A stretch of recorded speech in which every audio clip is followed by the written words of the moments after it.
Hello. Hey, how are you? Good. How are you? Ooh, you look so nice. I love your background. Oh, isn't that neat? Yeah, those are all my books in various languages. Oh, really? Yeah. Oh, that's cool. Was that your idea or like did somebody in your life say? No, no, it's this is I've got a library in the house and Yeah. I've actually got a pretty big library, but what goes in this room? Just my books in foreign languages, basically. Um, do you speak any other languages? No, I do not, Yeah. right? I mean, no, no, No. certainly. I'm I don't really have a reason to, and if you're not speaking it all the time, you'll right. lose it. You'll 100%. you'll lose it. And so, Yeah. no, I don't. I'm very excited about Bad Bunny doing the Super Bowl halftime show, so I'm trying to learn a little bit of Spanish before All February. right, well, just listen to Despacito a few times, and you'll have it. Okay. Wait, really, before we get into the important stuff, do you have one of those ladders in your library that goes back and forth? I do. Would you like to see it? Yes, can we? Sure. Okay, I'm moving here. Righty? It's just like the movies. Yes, yes. I did think a ladder was important, and it is handy when you're trying to get books or place books on the top shelf. Yeah, when it just you being Nicholas Sparks, like if you didn't have the ladder, it's like romantic and like literary, and it just is chef's kiss. I'm telling you, if we were in a different spot, I've got a desk now that used to Yeah. be owned. I have Agatha Christie's original writing desk in my home Wow. where she wrote all of her novels. And how fun Wow. is that? So I'm working on a novel at that desk. So this will be a novel in which Agatha Christie and Nicholas Sparks wrote stuff. How fun is that? Are you into like energy? Because I believe energy is real. Like I believe like we're just like moon dust and atoms and neurons and stuff. So Okay. like, no doubt in my mind that like her energy is there. Well, there could be pieces of her DNA for all I know, right? On that desk still after all this time. A Which is hundred great, right? percent. A big fan of her work. And I think she might be the best-selling novelist of all time. I mean, I'd have to check the Guinness Book of World Records, but Yeah. I'm pretty sure I read something like she sold over 1 billion copies of her novels, which is a lot. Mean, and I think it's an important conversation, and I'm really excited, to talk to you because, like, reading is sexy. I keep saying, and I love the fact that like TikTok and book talk kind of has made like reading a thing again. And you really kind of have done that for like the millennial generation. Like your books, which then became movies, have like it embraced a whole generation. And like we gave tickets. So obviously we're gonna talk about the movie, and but you're doing this like little tour, and you're gonna be in Philly with M. Night, who's a legend in Philly, right? He Right, of embraces course. Philly really well. And so we gave tickets away last week on my radio show, and it was a night with you and M Night, and people were going crazy. They were DMing me on Instagram like, "How do I win these tickets?" And it's like you've done so much for like the book and literary community, and I just think that that's really cool that we are still embracing this, and it's like, yeah, we can watch movies, but like it all starts with books.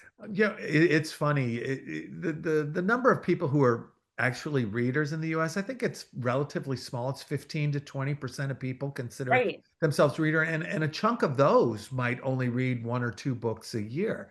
And I had 5 kids, and one of my kids was a reader, and she was always reading all the time, always had a book, still is that way. But the other four, eh, they read some, Yeah. but they don't read nearly as much as she does. And I think that there's just a certain percentage of the world that enjoys the written word of story. I happen to be one of them. Reading is one of the great pleasures of my life, and Mm. there's few things I love more than finding that diamond in the rough, where Yeah. you go into a bookstore and you browse and you pull one off, and the novel is so much better than you expected it to be. Yeah, Yeah. that happens rarely, but it's like a treasure hunt, and that excitement when you find them. I mean, it certainly happened, a dozen times over the years, just enough to keep me wanting to go back to that bookstore and find that next gem. 100%. And I think Stephen King has that famous quote where it's like, you never have to worry about it running out of batteries. You never have to worry about it losing a signal. Like people don't realize, like when you have a book, it's like it's endless entertainment across all genres, across all facets, and it's like, yeah, I couldn't agree more. I'll Yeah, add in, you can also leave it by the pool or by your lounge chair when at the beach when you're on vacation, because very few people are going to steal your book. But hey, try that with your phone or your iPad. Well, it might not be there when you get back. let me ask you something controversial. Are audiobooks reading? Well, I don't think they're reading. I certainly think they're listening Yeah, and uh but they're not reading. Reading yeah, is, I think, a little bit more of an active process. I think also, but I don't think there's a problem with that. yeah, Uh, some people enjoy that medium. Good for them, right? yeah, It's okay. Stories are part, I think, of the desire for a good story is just intrinsic within human nature somehow. And so mhm, whether you get that by reading a story or making up a story or listening to a story or seeing a story on screen, whether it's television or film, yeah, yeah, yeah. That's a okay, good point. I think it just satisfies an intrinsic part of what's embedded into human nature, right? Yeah. Stories are a way to help us understand and process the world. And honestly, I'm both. Like, I love to read, especially like when I'm at the beach, when I'm on vacation. Like, I love it. I just was in Myrtle Beach and went through 4 books in 6 days, like obsessed, Wow. right? Like, but then when I'm in the car, I'm on the radio, so I'm in music all the times. But I'm in the car, sometimes I'll listen to books. You know what I mean? So I think you can have both. Yeah, absolutely. Absolutely. And whatever anyone likes, I'm okay with, right? Yeah, I think stories, even people who aren't readers, I still think they're drawn to stories, right? Otherwise, people wouldn't see movies or watch television. There'd be no streaming channels. totally. Yeah, Again, stories are a way to access uh, elements for our own lives and to learn things about ourselves, how we relate to a particular story, whatever that is, how one views it or receives it, uh, tells us a little bit about ourselves. yeah. It was funny when we were talking about setting this up. They're like, "How much time do you need with him?" I'm like, "You can't tell somebody who talks for a living how much time do I need with Nicholas Sparks." I was like, "I could talk to him for 2.5 hours." Right, of course. I know. All right, so let's get to I do wanna tell you a funny story, but I wanna talk about your stuff really quick. So obviously you're gonna be here, you're doing this tour, but let's talk about the new movie with M. Night. And it's kind of a bit of a departure for you because obviously people know you as romance, and M. Night is known as like suspense and kind of horror. And you both had this brilliant idea. And this is also which I love, like both of you are so successful in your own worlds. And I love the fact that you were like, I love art, I love storytelling. Let's try to do something together Yeah. and make it, which I think is so almost like a life lesson for people. It's like you have these two super successful, brilliant writers, directors, creators, and now they're like, well, let's try to do something different and challenge ourselves and work in each other's worlds. Is that what kind of your thought process was with that? A little bit, right? I mean, there was a few thoughts. Number one, I thought there was the potential that could be fun and interesting. Yeah. Uh, and at the same time, as you mentioned, we've both been around for 3 decades. We've both been successful. We don't need to work with each other.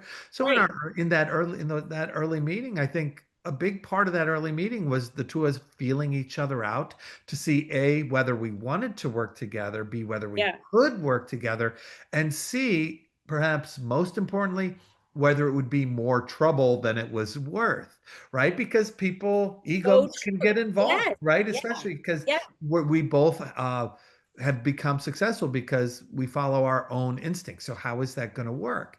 And yeah, it worked out great because we each had we had a very simple idea. We have this joint story that we conceived and we're hammered out these elements for. And my thought with Knight was, okay, Knight, you go make the film however you want to make it. I'm here to cheerlead. I'm here to brainstorm, but I'm certainly not here to tell you you have to take my idea or to make demands. And he did exactly the same when it was time for the novel. right? Yeah. It was a story we both created. Yeah, after reading the script, I'm like, this is a great script. It's going to be a wonderful movie. I said, it ain't going to work as a novel, though. It just is structured wrong. You don't have enough of this. I got to do that. Uh, Yeah. I just had to make certain changes to make it work as a novel, and he was okay with all of those things. Mhm. It's the if the idea that we conceived as the coin, he stamped one side and I stamped the other. And that's what made it such a fun project to work, right? In the end, Knight and I have become very good friends. I met Yeah. his wife and his wonderful children. Uh, and that's one of the great blessings that additionally came out of this project was Did just he convert you into a Philly sports fan yet? Oh, he is a Philly sports fan. There is no question about that. And sure, yeah, I got no problem liking the Phillies or no question, the Eagles, right? Hey, they're reigning Super Bowl champs, right? Let's So go. Let's let's go. go. And you'll have that all throughout the entirety of this particular football season. So Yes, good. So absolutely. when you come here next week, you'll have to you've been to Philly before though, I'm Oh assuming. yes. Oh Yeah, yeah, yes. yeah, okay. So so the idea, obviously the movie is called Remain, the book and the movie is called Remain. And have you been into suspense before or like horror before, or are you always like a romantic? Oh, it's interesting. I read love stories, right? And yet I try to write stories that are different, so that Yeah. each novel is very different than my previous work. And so one way to do that is to have a love story element plus something else, love story plus danger. I've Mhm. written that. I've love story plus mystery, love story plus an epic quest, love story and an additional B story. This is just love story plus supernatural. So it kind of fell into the The realm. the realm, the types of thought process I've had Yeah. from the very beginning. Because if you ask me, I think A Walk to Remember is a horror movie. Well, Because the it's way so it made me feel at the end was like, there's a lot of funny memes on Instagram and TikTok, like name your favorite horror movie. And it's like A Walk to Remember, The Notebook. I'm like, no, the notebook is the ending that you want, right? Like you want to live to 100 and like be with the love of your life. A Walk to Remember to me is the horror movie. And I'll tell you a quick story. Like I went to see that in the theater, and I was an intern at the radio station at the time, and we got to do like the premiere, and I am notorious for crying at movies, to the point like there's this crazy story with Titanic where I was like a kid and I was there, and like there was these nuns next to me and they were like I couldn't catch my breath. And anyway, long story short, I was hysterical during A Walk to Remember, and my friend turned to me and was like, "Get yourself together. You're so embarrassing." well, that's a moving story. That is Yeah, and I was that like, "Landon, don't you know the miracles?" I could still cry just thinking about it. So, yeah, the miracle you was do you. you have written horror movies. Thank you. Okay, well, I'll take that in the positive way in which you intended it to be taken. Yeah. But the film is coming out in to not till 2026, so we got a minute. So what made the 2 of you wanna do this book tour together? Well, I always go on a book tour, Yeah, and we thought it would be fun in certain places for Night to be there so people can uh, get information from the both of us, how the yeah. story came about, what it was like working with each other, filming, novel writing, whatever questions they want to have answered. Yeah, yeah, you're right, because like, you've became friends, so, like, why not? And Right. I think a lot of people are so interested in kind of like this partnership. Were you on set during all this? Not the entirety of the filming. Okay. I was there a couple of times for a few days each, and I've seen a lot of the dailies, and I was involved. I've seen all the storyboards. That was pretty. Yeah, I was involved from afar, right? Because one of the things that I didn't want to do was to interfere with his filmmaking process. Because again, if it's the coin, it was his stamp going to go on one side, and I right. wanted to make that as smooth for him as possible, uh, and hopefully I did. We'll say that I think I did. No, I absolutely. So you said that you're writing something now, like, can you give us any, like, sneak peeks of, like, what else is on the horizon for you, or no, it's tight-lipped? No, no, I can tell you, right? It's gonna be a love story, and No, is yeah, it it? is, and it's unlike anything I've ever done before, which is exactly the same, I would say, with every novel, and it's probably gonna be set in North Carolina again. So there we go. But other than that, totally different than anything I've done before. Is there books that take you long, or are there ones that you breeze through, or do you always kind of have the same amount of time to do it? For a long time, it was a pretty hectic schedule if you're publishing annually, right? You have Mhm. and some of that Right, annual because it's a you're on a job, book right? tour, right? Yeah. Right, So right, right, the right. novels take about 6 months to write. And that's a pretty reasonable schedule. And another couple of months to edit. You know, you promote for a couple of months and you think of a new story for, a month or two, then you're back at it again. And that was my Yeah, schedule for a long time. yeah. And now you kind of can make your own schedule, I'm assuming, because you have such success that you're kind of like, give me a break. I want to be able to go on vacation. Yeah, a little bit, sure. Absolutely. But still, you try I do try to get my novels done within a reasonable period of time, even regardless of what the publication schedule is. Yeah, Just because, I get tired of working on a story. I want to write the next story. This one, you want to fling it to the world and be done with yeah, it. By the time I'm finished with a novel, I've gone over each sentence 40 or 50 times, and every word is exactly what I want it to be.